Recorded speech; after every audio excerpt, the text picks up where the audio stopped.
Hello friends, food stories by Sandhya में आपका स्वागत है। दोस्तों, आज लाई हूँ डबल धमाका। यानी ये चीज़ आप व्रत में भी खा सकते हैं और बिना व्रत के भी खा सकते हैं। दोस्तों, मेरे से तो एक धोखा हो गया। मैंने क्या किया, ऑनलाइन सामान मंगवाया। उसमें मुझे दिखा कच्चा आम। मैंने क्लिक कर दिया, आ गया कच्चा पपीता। मैंने सोचा वाह भाई, अब क्या करूँ, वापस करने से अच्छा है इसका कहीं ना कहीं यूज करते हैं। तो दोस्तों, ये मैंने बनाया है मावा। एक कटोरी मैंने मलाई ली। मलाई अक्सर हमारे पास स्टोर रहती है फ्रीजर के अंदर। उससे मैंने घी भी बना लिया, साथ में मावा बना लिया। यानी ये भी आम के आम गुठलियों के दाम। अब ये दोस्तों मैं यूज करूँगी अपने मावा को अपनी रेसिपी के अंदर। अब चलिए आगे चलते हैं। ये देखिए, मार्केट से भी अच्छा बना है। मार्केट का तो सूखा सूखा सा होता है दोस्तों, थोड़ा सा हमें घी डालना पड़ता है। इसके अंदर ऑलरेडी पहले से ही घी है। अब कच्चे पपीते को छीलेंगे, धो लेंगे। पहले दोस्तों इसको धोएंगे, धो के पोंछेंगे, फिर इसको छीलेंगे। ये सारे काम सब लोग जानते हैं दोस्तों, बताने की कोई आवश्यकता नहीं है। अब कच्चा पपीता दोस्तों बहुत ज़्यादा टाइट होता है, तो ये नॉर्मल चाकू से तो कटेगा नहीं, जैसे हम टमाटर प्याज काटते हैं। इसके लिए हमें बड़े चाकू की आवश्यकता पड़ेगी, क्योंकि बहुत ही ज़्यादा टाइट होता है। बहुत ताकत लगानी पड़ी, तब जाके इसके 2 टुकड़े हुए। 2 टुकड़े करके अब इसको अंदर से साफ़ करेंगे दोस्तों, बीज हटाएंगे। और जहाँ बीज लगे रहते हैं ना, वो पोर्शन हम ऐसे रगड़ रगड़ के चम्मच से साफ़ करेंगे। बहुत ज़रूरी है, क्योंकि ये पोर्शन खाने में अच्छा भी नहीं लगता है और इसे यूज भी नहीं किया जाता है। तो इसको हटाना बहुत ज़्यादा ज़रूरी है। तो हर कोने कोने से इसे हटा लेंगे। हटाने के बाद फिर इसको दोस्तों हम कद्दूकस करेंगे। आप चाहें तो इसको कुकर में डाल के और 2 सीटी लगा सकते हैं, लेकिन उससे ज़्यादा मज़ा नहीं आएगा, क्योंकि उसके अंदर जो गुठले रहेंगे उन्हें फोड़ेंगे तो वो मज़ा नहीं आएगा जो हम चाहते हैं। तो हम क्या करेंगे, इसको कद्दूकस कर लेंगे। अब ये कद्दूकस में जो इस टाइप का निकलेगा ना, उसे हम फेंक देंगे। अब जो घी मैंने बनाया है दोस्तों, एकदम खुशबू वाला शुद्ध घी, कढ़ाई में डालेंगे 1-2 चम्मच। फिर ये किसा हुआ पपीता डाल देंगे और इसे कम से कम 7 या 8 मिनट तक मीडियम फ्लेम पे इसे ढक ढक के और बीच बीच में चला चला के हम इसे सॉफ्ट करेंगे। अब यहाँ पे आप एक काम कर सकते हैं कि इसे लें और कुकर में डालें, 1 चम्मच घी डालें, आधा कप दूध डालें और 2 सीटी लगा दें। तो ये काम आपका फटाफट हो जाएगा। लेकिन दोस्तों मेरे पास समय था, इस काम को करने में 7 या 8 मिनट लगते हैं, तो मैंने ऐसे ही कर लिया। इसे ढक दिया, चला दिया और इसे अब सॉफ्ट कर लेंगे। दोस्तों ये बहुत टेस्टी बनता है, बहुत ही ज़्यादा टेस्टी, और आपको इसका फ़ायदा भी बहुत है। अगर कोई रिश्तेदार आ जाए, आप उसे भी खिला दो। व्रत है तो भी खा लो, और नहीं है व्रत तो भी खा लो। तो ये बहुत ही बढ़िया चीज़ है। इसमें ये टेंशन नहीं है कि अरे यार हमारा व्रत होना है जो हम आज खाएंगे। हम इसे कभी भी खा सकते हैं। अब ये मैंने इसमें करीब आधा लीटर दूध डाला है, और ये दूध दोस्तों गर्म दूध है। मैंने पहले उसे गर्म किया, उसके बाद मैंने उसे डाला है, क्योंकि अगर रूम टेम्परेचर का दूध डाल देंगे तो कुकिंग प्रोसेस धीमी पड़ जाएगी और फिर वो मज़ा नहीं आएगा।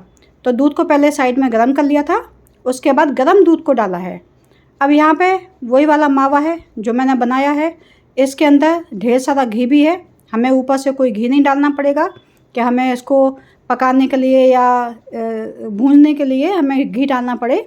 हमें घी नहीं डालना पड़ेगा, क्योंकि ऑलरेडी इसके अंदर बहुत सारा घी है और बहुत टेस्टी मावा बना है। आप भी जानते हैं दोस्तों, घर का मावा बहुत ही टेस्टी होता है। अब ये मैंने थोड़ी सी केसर डाल दी है। दोस्तों केसर यहाँ बिल्कुल ऑप्शनल है, बिल्कुल भी ज़रूरी नहीं है। मैंने सिर्फ इसलिए डाली है कि वाइट कलर का जब ये बनेगा हलवा, तो इसके फ़ोटो अच्छे नहीं आएगी, फिर हमें लगाने में दिक्कत आएगी और आपको समझ में भी नहीं आएगा कि ये हलवा कैसा है, किस चीज़ का बना है।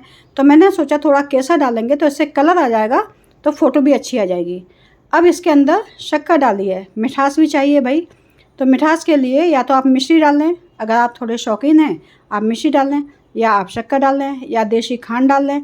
तो अब यहाँ पे शक्कर आप अपने हिसाब से डालें, कम डालना है, ज़्यादा डालना है, कितना मीठा खाना है। शक्कर दोस्तों बाद में भी डल सकती है, तो आप हिसाब किताब से डाल लें। अब मैंने यहाँ पर डाला है केवड़ा वाटर। केवड़ा जल जो होता है ना, उसकी बहुत अच्छी खुशबू आती है, तो वो मैंने एक ढक्कन डाला है। अब दोस्तों ये मैंने जो कसार बनाया था अभी 2 दिन पहले, इसके अंदर सारे के सारे ड्राई फ्रूट्स हैं। इसके अंदर सिर्फ पिस्ता छोड़ के, क्योंकि पिस्ता मैं भूल गई थी, पिस्ता छोड़ के बाकी सब कुछ इसके अंदर है और सबका सब जो है वो घी के अंदर रोस्टेड है। तो सोचिए कि अब हमें दोबारा से कोई ड्राई फ्रूट्स ना धोना पड़े, ना काटना पड़े, ना रोस्ट करना पड़े। ये काम इतना आसान हो गया हमारा कि हमें हलवा बनाने में ज़रा भी टेंशन नहीं हुआ कि अब काजू बादाम निकालो, फिर उनको काटो, उसके बाद उन्हें रोस्ट करो, उसके बाद डालो। तो ये सारा काम मैंने एक दिन पहले ही करके रख दिया है। अब ये दोस्तों हम कम से कम 3 महीने के लिए स्टोर कर लिया है। कभी भी कुछ भी बनाओ उठा के डाल दो, जितनी मर्जी आए उतना डाल दो, है ना। तो हमारी मेहनत बच गई यहाँ पे। और उससे एक और फ़ायदा हुआ, जो हमने मखाने डाले हैं उसके अंदर दोस्तों, इसके अंदर जो पानी होगा ना हल्का फुल्का, वो सारा पानी मखाना सोख लेगा। तो हमारा हलवा कैसा बन जाएगा, एकदम मस्त वाला, एकदम जैसा होना चाहिए हलवा, हल्का सा नरम, हल्का सा ड्राई, उस टाइप का हलवा हमारा बन जाएगा।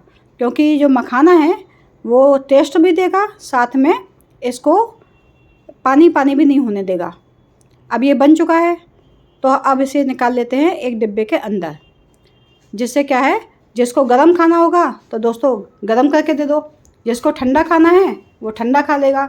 और जैसे मुझे चिल्ड पसंद है, मैं फ्रिज में रख के खाती हूँ, तो हम इसे फ्रिज में रख लेंगे और फ्रिज में से निकाल के जब मर्जी हो तब खा लो इसको। तो दोस्तों आप भी बनाइए। कभी ऐसे धोखा हो जाए कि हमने कच्चा आम मंगाया और पपीता आ जाए, तो टेंशन लेने की ज़रूरत नहीं है कि हमें इसे वापस करना पड़ेगा। दोस्तों बिल्कुल भी टेंशन नहीं करना है। आप इसका कुछ भी बना लीजिए, पराठे बना लीजिए, सब्जी बना लीजिए, हलवा बना लीजिए, खीर बना लीजिए, ढेरों चीज़ें बनती हैं दोस्तों। इसका अचार डाल लीजिए। पपीते के बहुत फ़ायदे हैं, और कच्चा पपीता है तो 50 काम में आ जाएगा। पका पपीता होता तो दोस्तों उसे आप क्लिक ही नहीं करते, क्योंकि आपको वो कच्चा आम दिखता ही नहीं। मुझे तो वो कच्चा आम दिख गया था, तो मैंने लेके उसे क्लिक कर दिया था।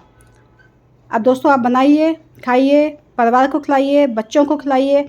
यदि आपको मेरी रेसिपी पसंद आई हो तो प्लीज़ एक लाइक करें, एक कमेंट करें, मेरे चैनल को सब्सक्राइब करें, मुझे मोटिवेट करें।